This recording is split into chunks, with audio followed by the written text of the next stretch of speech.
le défi de la reconstruction de la nation centrafricaine que s'impose le collectif d'alternance politique pour une nouvelle Centrafrique, en abrégé CAPNCA, s'articule autour de 10 axes majeurs de développement. En premier lieu, apparaît la restructuration des forces de défense et de sécurité, à savoir FACA, gendarmerie et police, par l'acquisition de moyens importants et de pointe, comme des hélicoptères de gendarmerie, des avions de guerre et des équipements militaires modernes et de qualité irréprochable. Il sera procédé à la construction en urgence de villes militaires au nord, au sud, à l'est, à l'ouest, mais également au centre du pays afin de sécuriser nos frontières.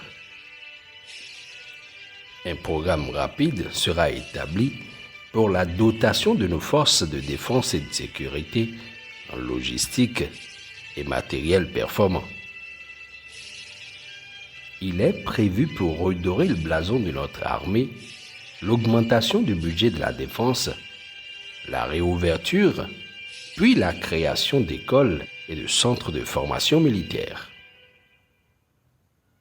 Dans la nouvelle politique de la sécurité intérieure et du renseignement extérieur, nous procéderons à la dotation de la police et de la gendarmerie nationale en logistique et matériel performant pour une meilleure sécurité de tous, puis à l'augmentation du budget de la sécurité, la réouverture et la création des écoles et centres de formation de la police et de la gendarmerie nationale, l'identification obligatoire de toute personne vivant sur le territoire national, l'identification de toute personne entrant sur le territoire national depuis nos frontières terrestres et aériennes, la création d'une base de données d'identification de toute personne vivant sur le territoire centrafricain, la déclaration obligatoire des naissances et des décès, puis l'obligation d'établissement des cartes nationales d'identité et des titres de séjour pour les étrangers. Pour ce qui est de la nouvelle politique de la relation extérieure, un accent particulier sera mis sur la révision des accords bilatéraux et multilatéraux avec les pays amis de la République centrafricaine. L'affectation des représentants diplomatiques sur critères de compétence, l'allocation d'un budget spécial mensuel par ambassade et la création d'une agence nationale des Centrafricains de la diaspora. Dans la perspective d'une revalorisation de la politique sociale et celle de la santé, il sera procédé à la revalorisation et au déblocage des salaires sans condition. La revalorisation et la mensualisation sans condition des pensions de nos chers parents, les retraités. Nous avons pour ambition de créer et d'attribuer à tous les ménages à revenus médiocres une allocation minimum d'insertion, en abrégé AMI. Sur toute l'étendue du territoire national, les infrastructures sanitaires seront réhabilitées et pourvues en logistiques et matériels de dernière génération. À l'image de l'hôpital Congo-Ouara, qui sera construit à Bambari, les salles d'hospitalisation seront de type moderne et attrayant. Il est prévu pour le compte de l'Ouampende, Obo, Birao, Mbaïki, la construction d'un même type de grand hôpital de zone. Et pour Nana Mambere, un hôpital régional de grande capacité d'accueil est prévu. La Ouaka, quant à elle, abritera un grand centre hospitalier et universitaire. Toutes ces infrastructures, dont le modèle type sera répété dans d'autres préfectures, ajoutées aux ambulances médicalisées qui seront acquises, réduiront à coup sûr pour nos populations les difficultés d'accès aux soins de qualité et à coût raisonnable.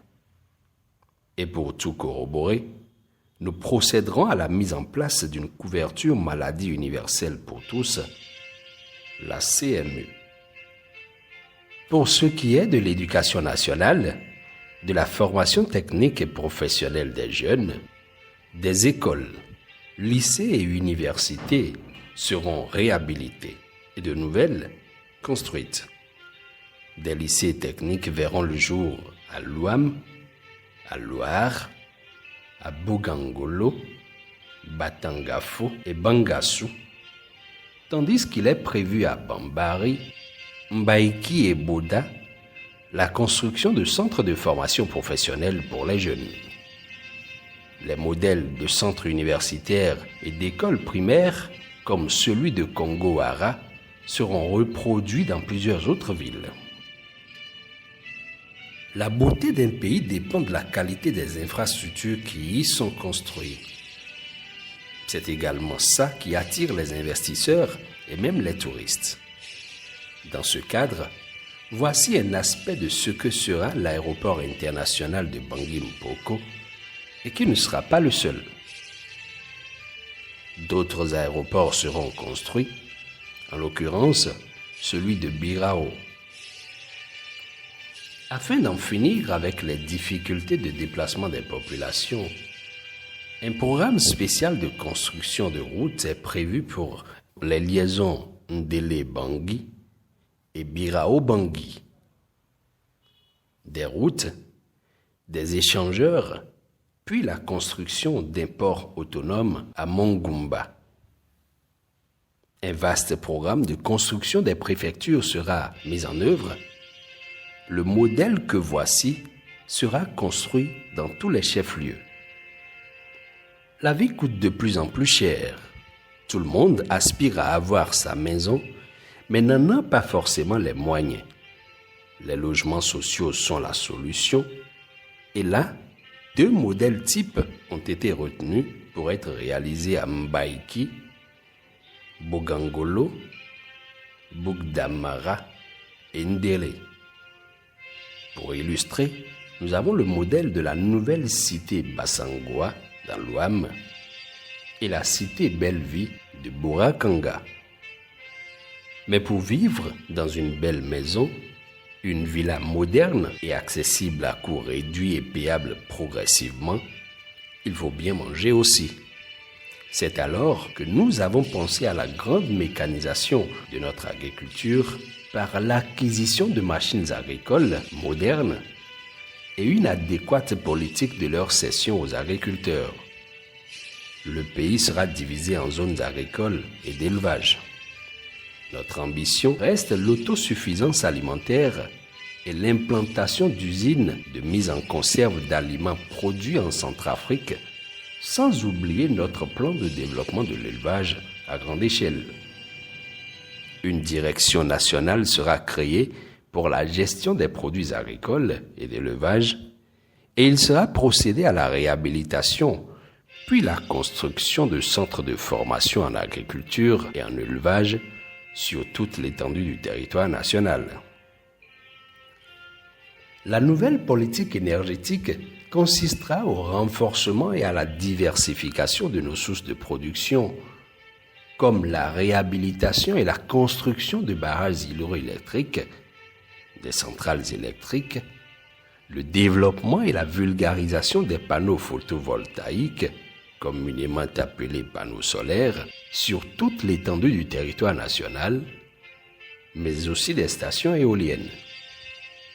Avec ça, toutes nos villes seront électrifiées et les routes illuminées.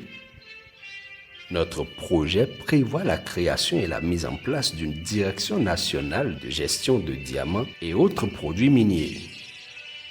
L'attribution du permis d'exploitation du sous-sol à des entreprises fiables et la signature des contrats profitables à tous les Centrafricains.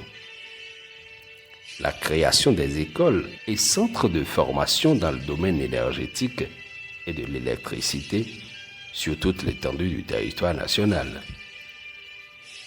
S'agissant des arts, de la culture et de la communication, notre projet de société prévoit la construction des centres artisanaux sur toute l'étendue du territoire national, la construction des centres culturels centrafricains, CCC, sur toute l'étendue du territoire national, la construction et la dotation en logistique des matériels performants des maisons de la télévision, la TCF, et de la radio nationale.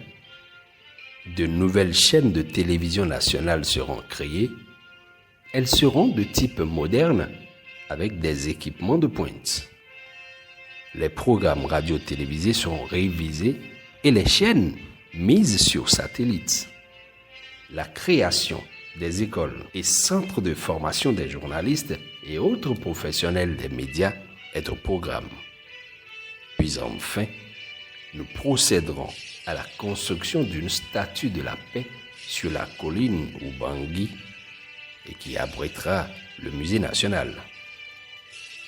En définitive, nous allons instaurer un état de droit, de justice et de paix pour tous les Centrafricains, avec une presse libre, épanouie, responsable et indépendante, une presse dans son véritable rôle de quatrième pouvoir.